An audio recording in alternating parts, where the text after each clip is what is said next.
The Mississippi sun cast long shadows over the pine forest of Taylorsville. A lone figure, weary and wary, walked through the desolate road, glancing over his shoulder. He told his mother, "They're after me." Days later, his dismembered body remains would be found scattered in those very woods. His name was Rasheem Carter, and the question still haunts Mississippi. What happened to Rasheem? And why does the truth remain so elusive? Welcome to Cigar and A Crime, broadcasting from the Lounge of Truth. I am your host, Dr. D, and whether you're East Coast, West Coast, or Deep South, or anywhere in the world, thank you for tuning in. Tonight, we delve into some harrowing modern mystery out of Mississippi. So whatever you're doing, take a moment, open up your humidor, pull out your best smoke, light it up, and let the aroma curl around you. It's time to put some smoke in the air because we're about to dive into some true crime.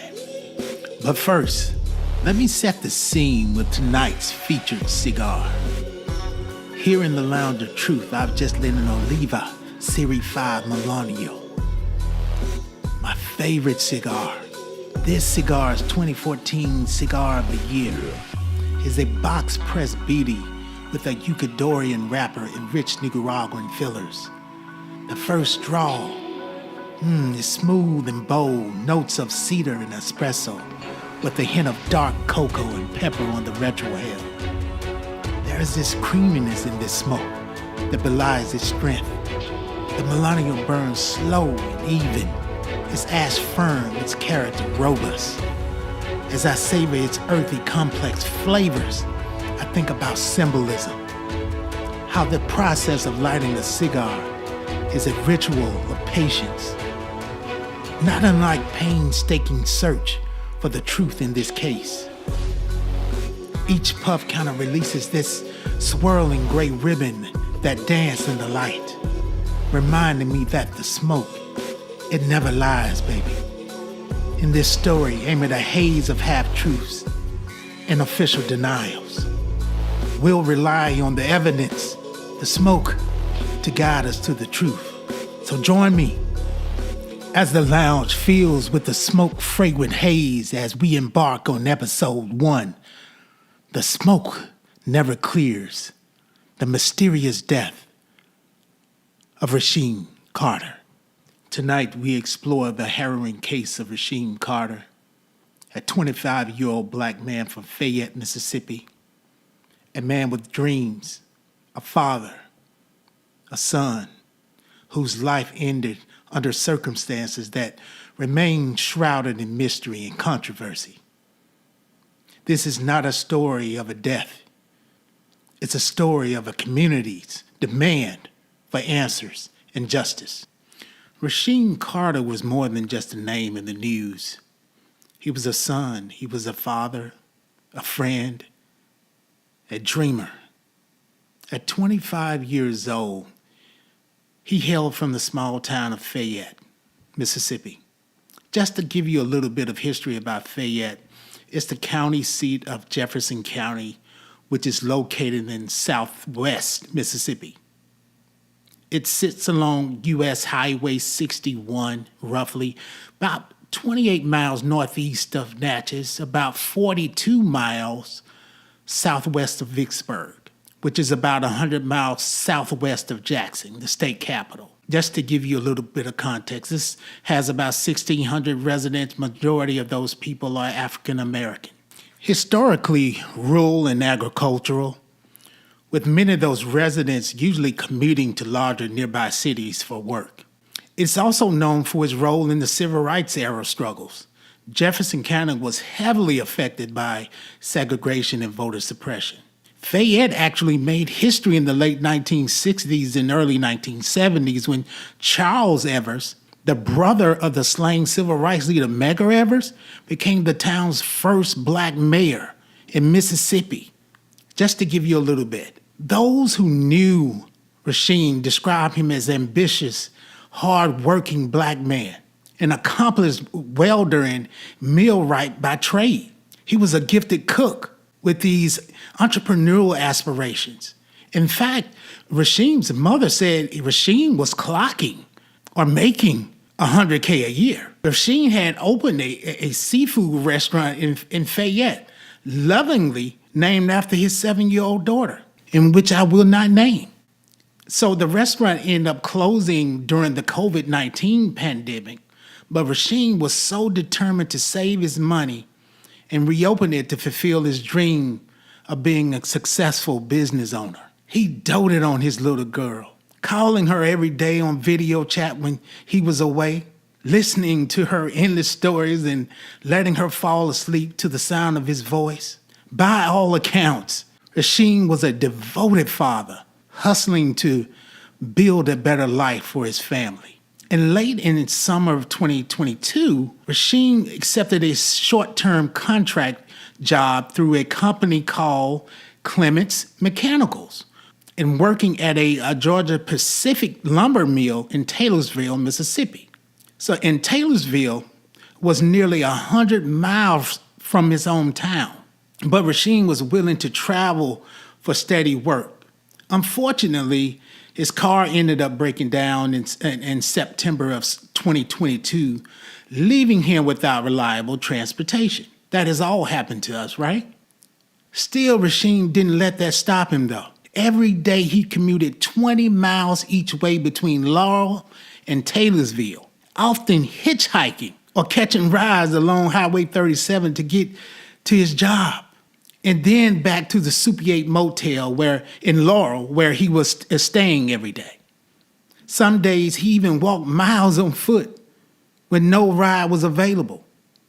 Imagine the dedication and resolve it took to do that, to stand in that sweltering Mississippi back road heat with his thumb out, or trudge along the shoulder in this sticky heat, all because you're determined to provide for your family. That was Rasheem Carter. But in Taylorsville, which is a population of about 1,300, Rasheem was very much an outsider. This is a small, insular town in the deep South, a place of pine forests, churches, and long memories. It lies in Smith County, right next to Jones County, an area that was once an epicenter of the Ku Klux Klan activity during the Civil Rights era. Today, Taylorsville is about 2/3 white and 1/3 black by population. Yet old racial fault lines still run deep. Confederate flags aren't an uncommon sight on pickup truck bumpers. Black residents of the region carry a generational awareness. There's an understanding that in certain rural Mississippi towns, a black man from elsewhere might draw a suspicion or hostility.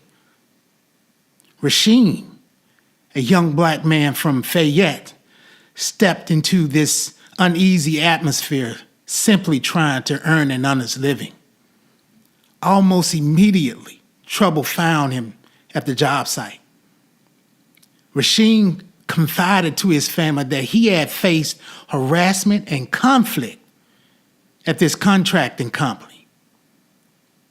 And it really bothered him. On October 1st of 2022, Rasheem sent an ominous text message to his mother, Tiffany. In it, he wrote, "Me and the owner of this company are not seeing eye to eye. If anything happens to me, he's responsible for it. He got these guys wanting to kill me." This is what he wrote to his mother. His mother would later reveal that Rasheem even named the individuals he feared in the text, effectively giving his mother a suspect in case he turned up dead. This chilling message laid bare Rasheem's state of mind. He felt targeted and in danger, specifically because of tensions with a white superior at work. Rasheem also told his mom that some of his co-workers were out to harm him, that the situation had racial overtones and he was terrified they would do something to him. Imagine receiving this text from your child. Tiffany Carter told him to be careful and assuring him that they had figured something out. But Rasheem's instincts told him he might not have that much time. He was a black man in fear for his life in rural Mississippi, and sadly, he had good reason to be afraid.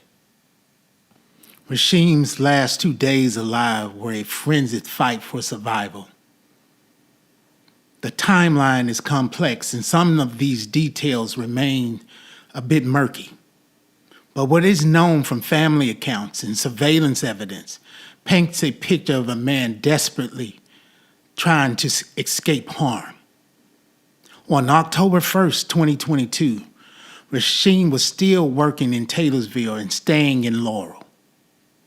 That morning, he hitched a ride toward work with a roommate or acquaintance. But an intense argument erupted between them during the drive. We don't know what the spat was about. Maybe Rasheem's rising anxiety or something unrelated to this. But it was so serious that Rasheem decided to get out of the car and walk the rest of the way. You know that had to be serious. He was left on the side of the road somewhere along that 20-mile stretch between Laurel and Taylorsville. Alone and on foot, Rasheem pressed on. To tell you the kind of person this boy was, this young man was. At some point along Highway 37, a few of Rasheem's co-workers actually spotted him trudging along and then picked him up. They gave him a short lift into town, dropping him off at a Family Dollar store in downtown Taylorsville. It was a little after 10 a.m. when Rasheem arrived at the Family Dollar. So he gets inside the store. Rasheem immediately called his mom. Tiffany said he sounded panicked, and he told her that he needed a ride, and he wanted to leave Taylorsville right away and get back home to Jefferson County, even though that was over 100 miles away. Sensing the urgency in her son's voice, Tiffany promised him to arrange help. She told Rasheem that his aunt, who lived relatively nearby, would drive to Taylorsville to pick him up and take him somewhere safe. Rasheem agreed to wait at the Family Dollar for his aunt's arrival. But during that call, something bizarre happened that only heightened Rasheem's fear. While he was in the store clerk received a phone call. And Rasheem heard the clerk answering, and the caller was asking if Rasheem Carter was in the store. The clerk, perhaps not realizing the danger, looked at Rasheem and said into the phone, "He's in here." And Tiffany later recounted his disturbing moment. Rasheem told me that he left the dollar store when he heard the clerk say, "He's in there." That's what his mom told him, because he realized someone was actively checking on his whereabouts. Think about that. Rasheem is in hiding, essentially, waiting for a ride, and suddenly a fucking phone call comes, hunting him down by name. We still don't know who placed that call, but Rasheem clearly believed it was connected to the men threatening him. And terrified that his pursuers now knew his exact location, Rasheem fled the Family Dollar immediately. He called his mother again, this time a full-blown panic. "They're after me," he told her. "3 truckloads of white guys are trying to kill me." He reported that these men had been following him in a pickup trucks and even shouting racial slurs as they chased him around Taylorsville. We can only imagine Rasheem's terror in that moment. alone in a hostile place, convinced that any second a lynch mob was going to descend upon him? Tiffany was frantic on the phone, gave her son the only advice she could think of. Go to the police station right now, is what she told her. And she later said that I felt in my heart they would serve and protect my son like they are obligated to do.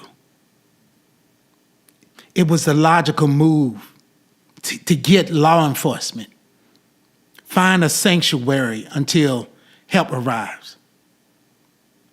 Rasheem agreed at approximately 5:30 a.m. on October 2nd, 2022. Rasheem Carter walked into that Taylorsville Police Department lobby seeking refuge. And according to this video, it appears Rasheem may have had two separate visits to this local police department, possibly once on October 1st and once in the early hours of October 2nd, pleading for help for both times. The exact sequence is a bit unclear, but what's important is that he tried more than once to get protection from authorities. What happened to Rasheem reached the police is a point of fierce controversy. According to Rasheem's family, Taylorsville police turned him away. His mother later said once he made it to the police station, he said some men were trying to harm him. He asked if he could stay and wait for his ride, and they told him no. Officers allegedly told Rasheem that he couldn't stay there. It was a small department, not a shelter, and that they had no jurisdiction to give him a ride back to Laurel, which was in a different county. In other words, not our problem. One of Rasheem's aunts, Miss Felicia, later said that police claimed that Rasheem didn't even act like he was in danger, and that he never explicitly said he was being chased. A characterization the family strongly dispute. I fucking strongly dispute. Taylorsville Police Chief Gabe Horn maintained that Rasheem only asked for a phone charger and a ride, not protection from attackers. But whether Rasheem explicitly said his words or not, it's undisputed that he went to the police for help, and he left without it. The result was that Rasheem walked back out into the pre-dawn darkness of October 2nd alone, with the threat he feared still looming over him. Sometime later that morning, around 10:15 a.m. on October 2nd, Tiffany spoke with her son by phone one last time. Rasheem's cell battery was nearly dead, down to about 1%. But he managed to drop his GPS location for his mother before the call cut off. Tiffany told him, "Hang tight, your aunt is on the way." A trusted family friend headed towards Taylorsville to retrieve Rasheem. But when they arrived, Rasheem was nowhere to be found. It's as if he vanished in the span of those minutes after the call. The friend searched, called out for him, nothing. Rasheem had disappeared. The last known sighting of Rasheem Carter was captured by a trail camera deep in the woods outside of Taylorsville later that day, on October 2nd, around about 4:32 p.m. A property owner's hunting camera, which was strapped to a tree, snapped a series of images that have been since seared into the memory of all who've seen them. In one photo, Rasheem is shirtless, braving the thick woods alone. The most jarring image shows him running through the trees, looking over his shoulder, clutching a large branch or stick in his right hand. His facial expression, to the extent one can tell, looks strained, perhaps even in pain or exhausted. His clothes appeared disheveled. And the family members who examined this photo, they said it looked like he had bruises on his body. Rasheem's cousin, Tasha Clark, said it seemed like Rasheem was hiding or defending himself when that picture was taken. She said, I think it was a struggle. Rasheem was trying to protect himself. He was hiding. Indeed, Rasheem's likely grabbed that tree branch as a weapon, a last resort to fend off anyone or anything that was chasing him. This trail cam image is haunting. It's a broad daylight under the canopy of oaks and pines. Rasheem's eyes, you can quite make them out, but you sense his fear. It truly looks as if he's being pursued and is desperately trying to get away, deeper into the woods. Those woods will soon become the resting place for his bones. After October 2nd, Rasheem was never seen alive again. His distraught family reported him missing to the Laurel Police Department by the next day, October 3rd, since Laurel was where he had last been staying. Word got out around Taylorsville that a young black man was missing in the area. These small search parties made up of family, volunteers combed parts of the woods areas over the following weeks. Tiffany Carter and relatives drove the rural back roads themselves, calling Rasheem's name, praying for a miracle. But as days turned to weeks, hope waned. Then on November 2nd of 2022, exactly 1 month after Rasheem vanished, the mystery took a gruesome turn. Rasheem Carter's remains were discovered on a tract of private land in a wooded area south of Taylorsville. It's not clear whether a local resident, a hunter, or the search parties found him, but the authorities were alerted immediately. What they found was deeply disturbing. Rasheem's body was not intact. In fact, he had been dismembered. According to subsequent autopsy reports, Rasheem's head was severed from his body. His spinal cord was found in a separate location from the rest of his remains, and many of his body parts were scattered or missing entirely. His remains were in an advanced state of decomposition, essentially skeletal, suggesting that he had died some time ago and that scavenging animals had likely disturbed the body. But dismemberment, especially decapitation, is not a typical outcome of simple, most modern animal scavenging, as of any forensic expert would attest. To Rasheem's loved ones, the condition of his remains was a screaming red flag that foul play had occurred. My son was lynched, Tiffany Carter insisted. He was lynched to the highest capacity. Yet, astonished, local law enforcement's first public statement on Rasheem's death brushed off any suspicion of a crime.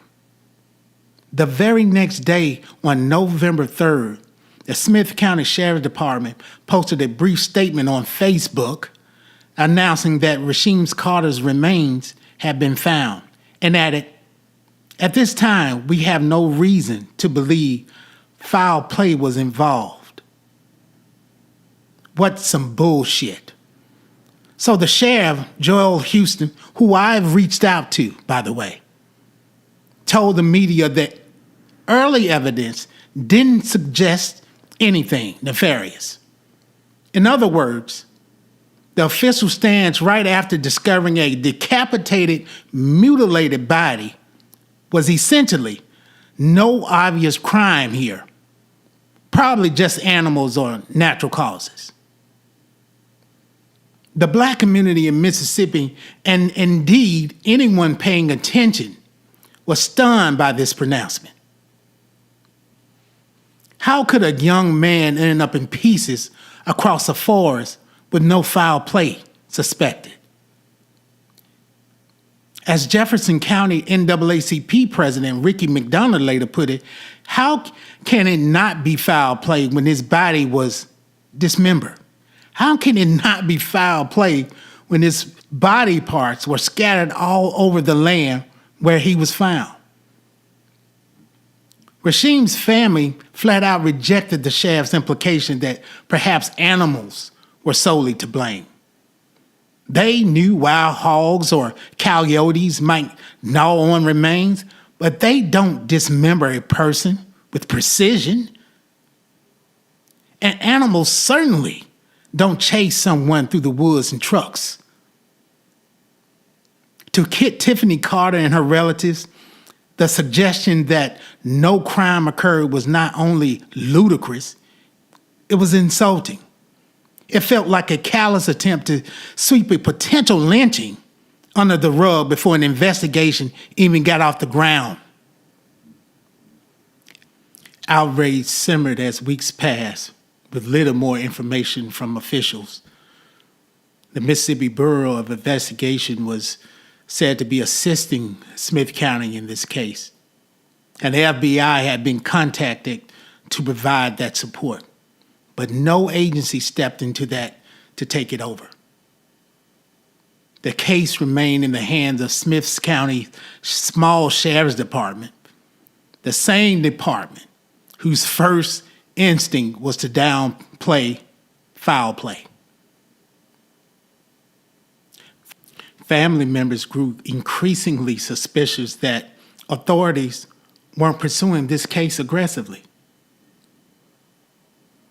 The sheriff's office insisted in a generic statement that they had shared all the details with Rasheem's mother. And if the family wanted more released to the public, that was up to Tiffany. It was a bit of a strange deflection, implying we know what happened. We told the mom. If she wants it public, that's on her. And in reality, Tiffany was begging for answers. By the end of 2022, the Carter's family grief had transformed into determined activism. By that time, in December of 2022, nearly 3 months after Rasheem's disappearance, they began to organize protests in Taylorsville to demand transparency. It was a gloomy, drizzly New Year's Eve morning when a couple of dozen people, family members and friends and local activists, gathered on the steps of Taylorsville Police Department. Tiffany was the embodiment of righteous fury and the heartbreak, a mother who felt betrayed by the system that should have protected her son. During that protest, Tiffany began to share more about her son's final hours as she understood them. She confirmed publicly that Rasheem had gone to the police for help and been refused on October 2nd. She told them that Rasheem feared for his life. She said that painfully. How she encountered their last call, his dropped GPS pin, and how a family friend arrived only to find Rasheem was gone. As Tiffany spoke, other grieving families stood with her in solidarity, including the mother of Damian Cameron, a 29-year-old black man who had died in Rankin County in 2021 after an altercation with deputies. Another case where Transparency was in question. The pattern was painfully clear to everyone gathered there. Black lives were in danger, and Mississippi authorities were too often responded with denial and indifference. Under mounting pressure, the Mississippi Crime Lab finally allowed Tiffany to view her son's remains in February of 2023, more than 90 days after his body was found. Due to this ongoing investigation, Rasheem's remains had not been released to the family for burial for 3 months, compounding their anguish. When they saw what was left of Rasheem, it confirmed her worst fears about the brutality he'd suffered. She and the family then proceeded to lay Rasheem to rest in February of 2023. Rasheem's funeral was held at a little church in Fayette. Tiffany cradled her son's skull and spinal cord, which the coroner returned to her in a box after the autopsy.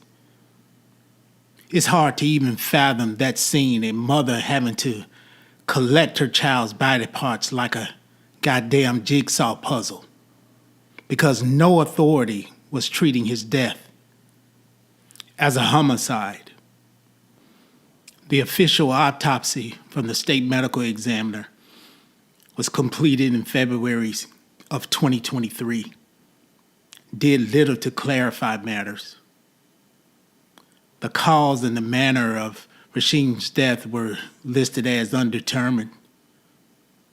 The medical examiner noted that the condition of the remains, skeletal with some separated, and evidence of animal scavenging made it impossible to definitively ascertain how he died.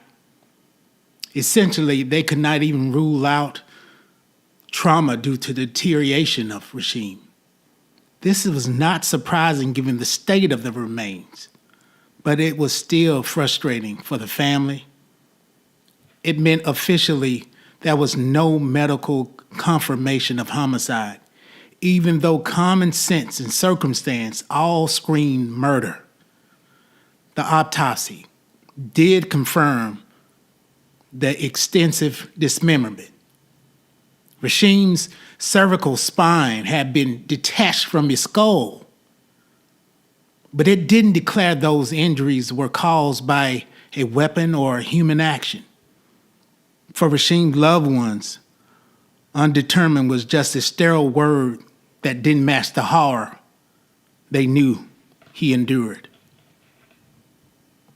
Then in March of 2023, Tiffany and her attorney, famed civil rights lawyer Ben Crump, held a press conference in Jackson to publicize Rasheem's case and ramp up pressure on authorities. Indeed, on February 23rd of 2023, the Mississippi Crime Lab identified a second set of remains discovered somewhere in the vicinity of the first site as belonging to Rasheem. This suggested that whoever killed Rasheem might have spread out his body parts or that animals dragged them, either scenario pointing to foul play followed by an animal activity, not a mere accident. And Crump, he didn't mince his words. Standing beside Rasheem's grieving mother, Tiffany, he said, "What we have is a Mississippi lynching." To hear the term lynching invoked in 2023 sent a chill through many observers. But Rasheem's family and supporters felt it was warranted. The historical echoes were undeniable. A black man goes missing in Mississippi, found brutalized in a rural area. And the local police shrugged it off. It was like a page ripped from the Jim Crow era, except it was happening today. National media began picking up this story around this time. It was compared to Emmett Till, You guys remember the 14-year-old black boy lynched in Mississippi in 1955. A professor of African American Studies at Emory University, Carol Anderson, stated that the Rasheem Carter's case evoked memories of Teal's murder and underscored this lingering reality that black people still struggle to get their killings taken seriously by authorities. The image of Mamie Teal in 1955 crying over her son's mutilated casket is seared into America's consciousness. And here we are, Tiffany Carter in 2023, weeping over a box of her son's remains. As Dr. Anderson put it, it defies logic that someone who said he was being followed ends up dismembered, and the police say no foul. But put this in an anti-blackness frame, and it's absolutely logical. In other words, if you understand the historic pattern of denying black suffering and protecting white perpetrators, the official response to Rasheem's death, the quick dismissal, the lack of urgency, fits an ugly lineage. Lynchings in Mississippi never stop, says civil rights lawyer Jill Colin. These evil bastards just stopped taking photographs and passing them around like baseball cards.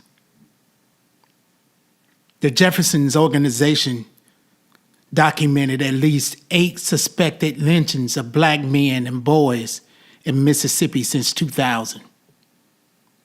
8 cases in which black individuals were found hanging or dead under mysterious circumstances that authorities wrote off as suicides or accidents, despite strong family objections. Among them, I just want to name some of these. Renard Johnson in 2000, 17 years old. Nick Taylor, 2003, age 23. Frederick Jermaine Carter, 2010, found hanging from a tree in Greenwood, Mississippi. Otis Byrd, 2015, 54 years old, hanging from a tree in Claiborne County. Willie Jones, 2018, found hanging from a tree in Scott County. These families had to beg for federal intervention. Rarely was it granted. And even when the FBI did an investigation, as in Otis Byrd's case, the deaths remain officially suicide due to lack of evidence. This is the haunting backdrop against which Rasheem's fate unfolded.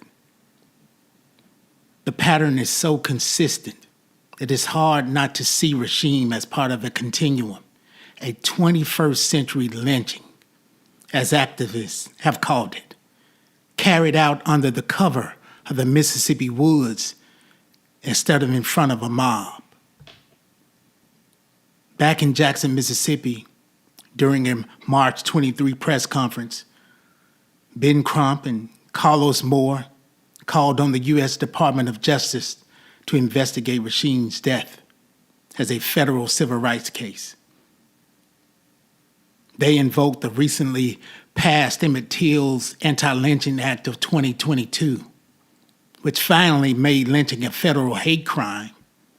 Perhaps Rasheem would be the test case for this new law, they hoped. America, you cannot turn your head away, Crump implored. We need the highest levels of law enforcement to administer justice for Rasheem Carter. As if he were your own child.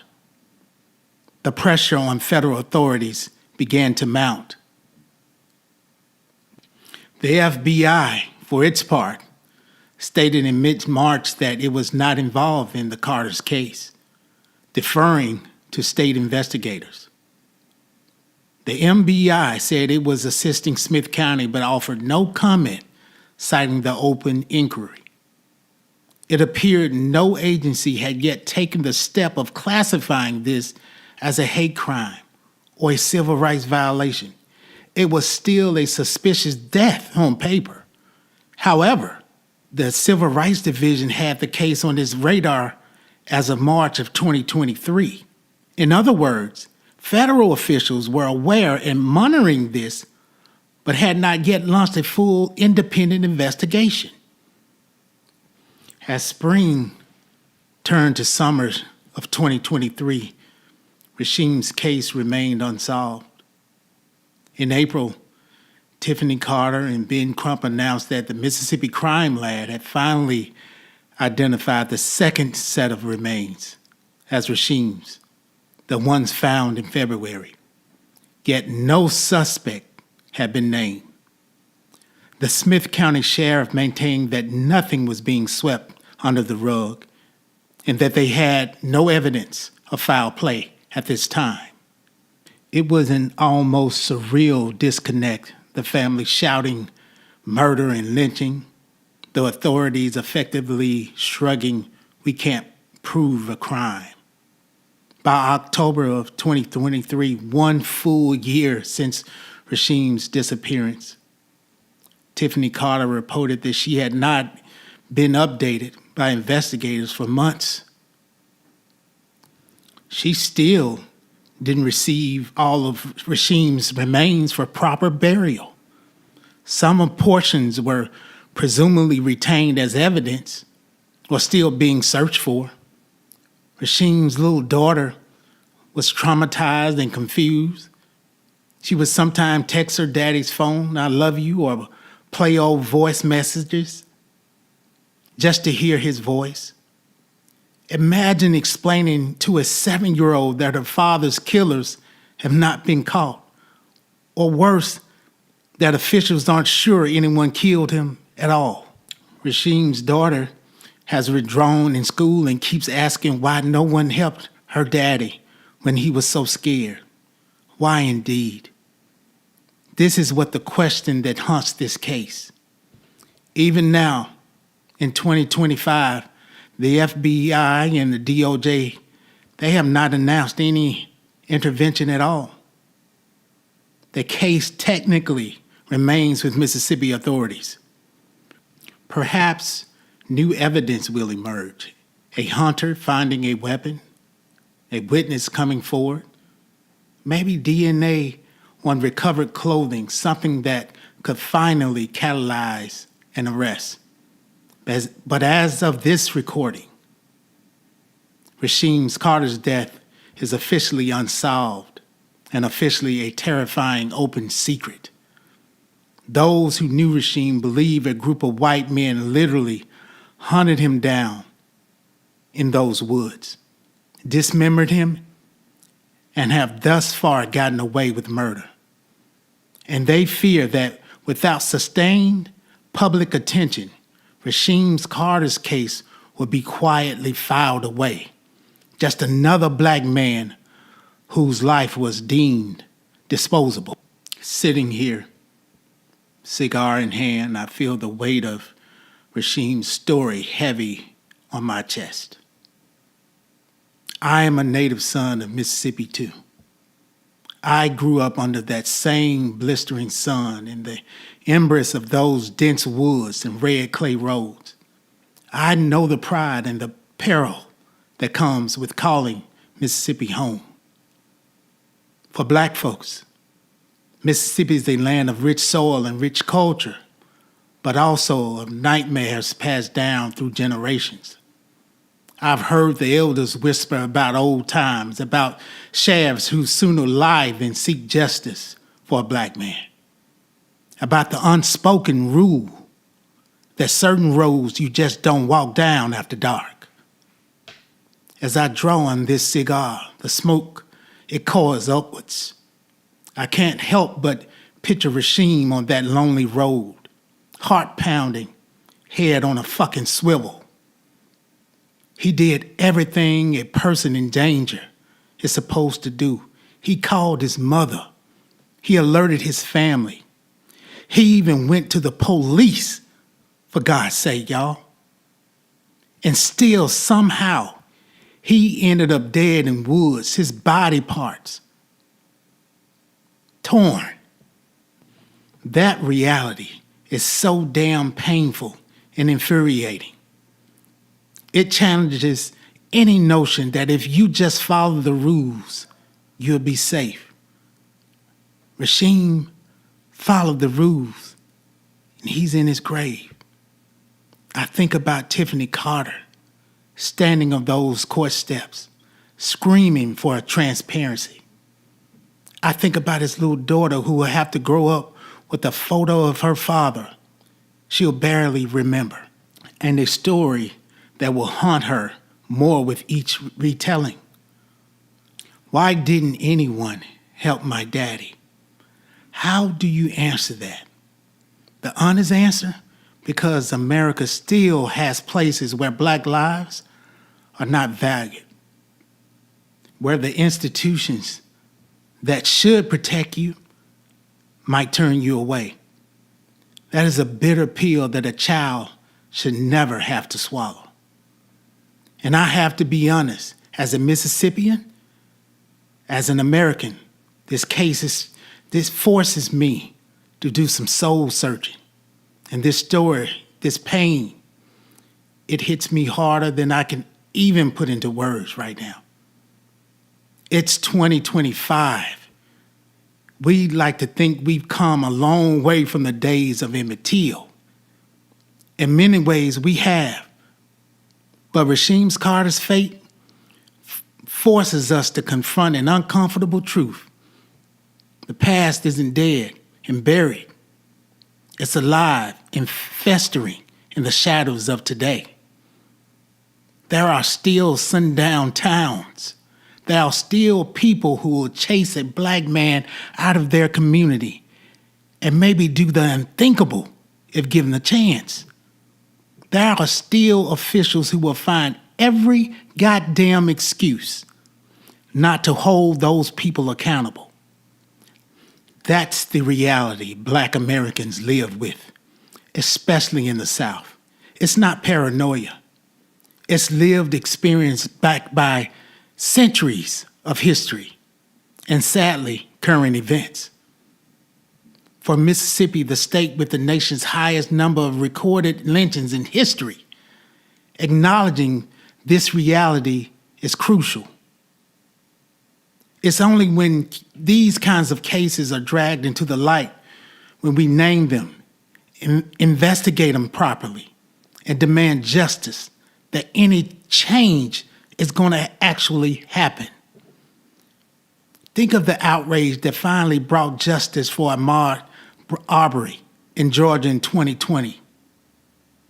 Think about that. It shouldn't require a viral video or a national media storm to get justice, but time and time again, it does. Rasheem's case hasn't yet seen anyone arrested. But the fact that we are talking about it, that you're listening to a podcast about it, means it's not forgotten. It means Tiffany Carter's fight is not in vain. As I look at the ember of this cigar glowing orange in the dim light of this lounge, I recall one more chilling detail Rasheem's mother said at the press conference. They thought this was going to be a child no one cared about. They're clearly mistaken because he was somebody. That resonates so deeply with me. There's this cynical calculus that sometimes happens with cases like this. The perpetrators count on the victim being marginalized or nobody's raising a fuss. They thought Rasheem was just some poor Black worker from out of town, someone they could make disappear and it's barely registering. But Rasheem was somebody. He was loved. And now he's become a symbol of racism unaddressed, of a justice system's failure, but also of a community's resilience and refusal to let his memory die unnoticed. We end each episode here in the Lounge of Truth by reflecting on the cigar we've shared and the story we've heard. This cigar tonight I smoked is now just a nub in the ashtray. It's once white ash, now a crumbling gray. The room is clouded with a final haze of rich, lingering smoke. And in that haze, I find a metaphor for Rasheem's. Smoke is honest. It reveals. When a cigar smoke hangs heavy, you can't ignore it. It forces you to notice. Likewise, the truth of what happened to Rasheem hangs in the air, despite efforts to obscure it. The authorities may have tried to clear the air with talk or of no foul play, but the smoke tells a different story. A story of suffering, of a crime unpunished, of a mother's intuition that her son was hunted down. I recall how in the old days, Mississippi black folks would say, "Where there's smoke, there's fire." Well, the smoke surrounding Rasheem Carter's death is signaling a raging fire of injustice. We must not let this signal go unseen. The fight for answers continues through journalism, through legal pressure, through activism on the ground in Mississippi. People are coming together to insist that Rasheem's life matters and that his killers, if they're out there, be brought to justice. As I snuff out the last embers of this smoke, I leave you with the tagline of this show, a reminder that in all matters of the truth and justice, the smoke never lies. The smoke never lies, and neither do the broken hearts of a family that knows something evil was done. It's up to all of us to keep blowing that smoke. Figuratively speaking, to keep raising the hard questions, challenging the official line and amplifying stories like Rasheem's. And I wonder, deep in my soul, if Rasheem Carter had been someone else, someone who did not even look like you or me, would he still be here? You can dress that any way you want to, but the truth drifts like smoke. In America, some lives are protected, and some are just explained away. Rasheem deserved better. His family deserved the truth. And we deserve a country where every man, no matter the color of his skin, can walk down a road in his own state without fearing for it. It'll be the last road he ever walks. Tiffany Carter, we hear you. We see you, sis. We won't stop until justice is served. And to my true crime podcasters, this story is not proprietary.